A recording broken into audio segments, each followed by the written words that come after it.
It's not easy being Hong Kong. It is simultaneously China and not China. It's a special administrative region, 3 words that distinguish it and Macau from the rest of the country. To understand why it has this status, let's rewind more than 175 years. Way back to 1841, when the British took control of Hong Kong from the Chinese during the First Opium War. Back then, it was just a handful of fishing villages. But in more than a century under British rule, Hong Kong transformed into an international financial powerhouse. The British introduced Western-style banking, legal and education systems to Hong Kong.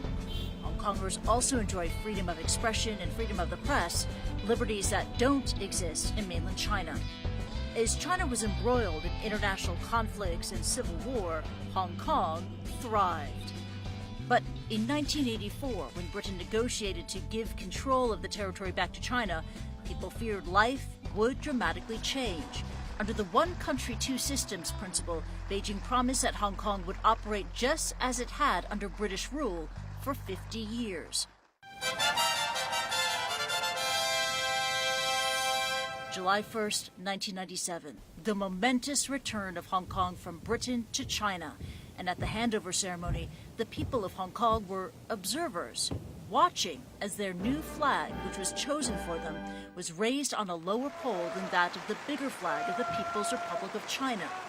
Since around the time of the handover, there has been constant soul-searching among the people of Hong Kong about their cultural identity, their political future, and when this special administrative region would start to feel less special.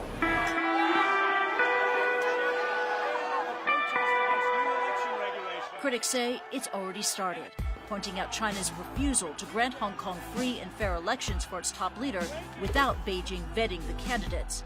And that sparked the Umbrella Movement protests that paralyzed the city's central business district for more than 3 months in 2014. Others will say life under Chinese rule has largely remained unchanged and that Hong Kong Inc. has prospered along with the rise of China. Hong Kong still has an independent judiciary and a capitalist economy with its own financial system and currency. But many are worried that Beijing is increasingly imposing itself on the city's affairs.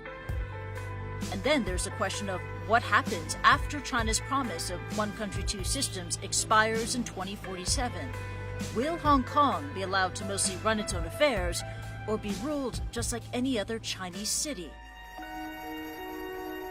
20 years after the handover, Hong Kong is proudly Hong Kong, but divided between those who want more freedom and those who prefer not to mess with the motherland. Christy Liu Stout, CNN, Hong Kong.